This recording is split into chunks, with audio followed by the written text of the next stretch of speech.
Welcome to the Barlow Museum. This is the first open day we've attempted here. We are in Sydney, Australia. It is midwinter. We have not been able to go to rallies anywhere throughout the world, so we decided we would have a rally in our own backyard, and so this is the first one in the museum. I'm very honoured to have this Hille with us today. This is surely one of the most interesting engines on any rally field, and to have it here debuting, I'm really honoured to have that. The owner of this wonderful piece of machinery is Adam, and I'll just ask Adam to outline a couple of the details on the Hille, the age, where it comes from, and anything else that's that he thinks is relevant. How you going? This engine, we believe, come out of Hungary. It was built in Dresden in Germany. They reckon about 1902 to 1904, somewhere around there, I've been told. It's a bit of an unusual petrol engine. It's just something different, something we don't see in Australia, and I'd seen a few in Europe, and I thought they were a nice bit of gear. So, yeah. Adam, how many of these Hilles are there, to the best of your knowledge? Of this style, poppet valve, there's probably five or six that I know of this style, but yeah, there could be more that I don't know about. So. And of this size? I'm not really sure. I don't know. I know that there's a bigger one in Netherlands. I think there's one this size or around this size in Germany, but yeah, I'm not 100% sure. And where did this one come from and when? This engine had been through a few collectors' hands in Germany. It was rescued out of Hungary, went to through a couple of collectors' hands in Germany, Netherlands, back to Germany, and then last year I had the opportunity to purchase it, and she come down under. So it arrived in Sydney in February of this year, minus a few parts, like the inlet valve chest was all missing. But I was lucky enough to get some original detailed drawings, so I could then scale it and reproduce the fuel system, the valve gear and stuff like that. This engine's still work in progress. I was still putting bits on it last night to get it here today. So it's still work in progress, but it's good enough to run here today. So it was nothing like this condition when you purchased it, and certainly when I saw it in Germany, it looks very different today than a year or so ago. Now, one of the interesting castings is this front section here. As I understand it, there's virtually no other Hilles running with original castings in place, let alone reproduction castings. Would you like to outline what you've done in this front section here?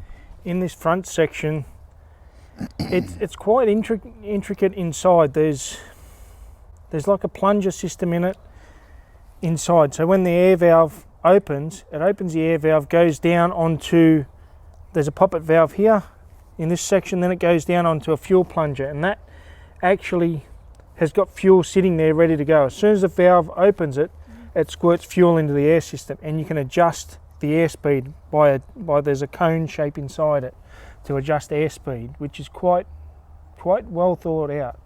So, and these brass taps here?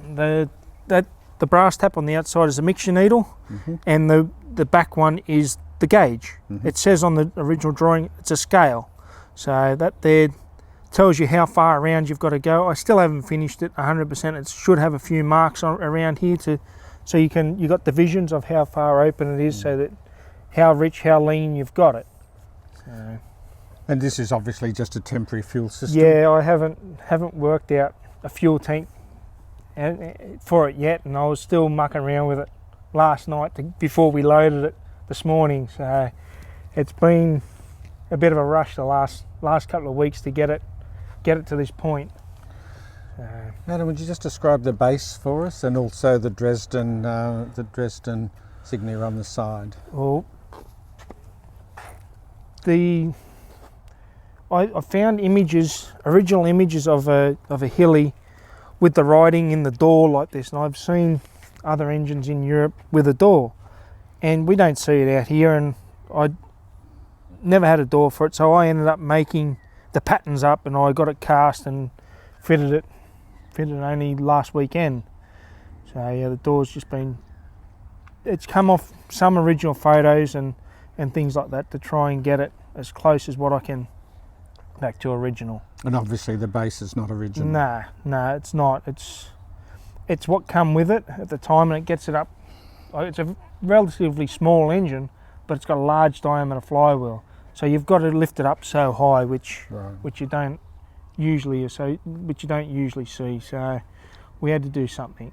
And the igniter came with the engine, but that's not original. No, there wasn't an original igniter with it, but when I pulled it apart, I found that it had cracked into the combustion chamber. So I wasn't real keen on trying to repair something, and I just wanted it so that it starts, runs, and performs faultlessly. I've got the original igniter at home, but it's been played with a little bit and it's cracked. So I ran with Dad and I made a new one, and it seems to work fine. Right. So could we just have a look at the water pump you created on the back, because that's quite novel, and I'm sure many people would love to see the novelty of your creation there. On the back here, on the back of the engine, it had the thread in the back of the engine, which I thought, well, I can use the thread as a belt tensioner for the water pump. So as we turn it, you can see the belt drive from the crankshaft to the pulley, and yeah, it drives the crank on the water pump. So yeah, just something a little bit different. It's not 100% finished here yet, but it's where it is for today's run. This casting was made from patterns, and you made a lovely job of putting it into the rear of the engine, so it looks as, to all intents and purposes, it could well have been there from original, but we know it isn't. The water tank is now inside the base to allow us to have water flowing through it without having a water tank ruining the lines of the engine. Anything else, Adam, you'd like to draw attention to? Like the magneto, you don't often see in Australia, especially with the magneto mounted in what we call an upside down position.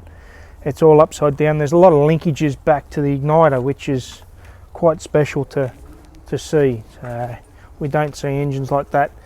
This company was the first company, as I believe, to produce a slide valve engine, the much earlier design, without a camshaft, without a side shaft. They used it all off eccentrics like this. So it's got a bit of history to the company, so they thought outside the box from day one.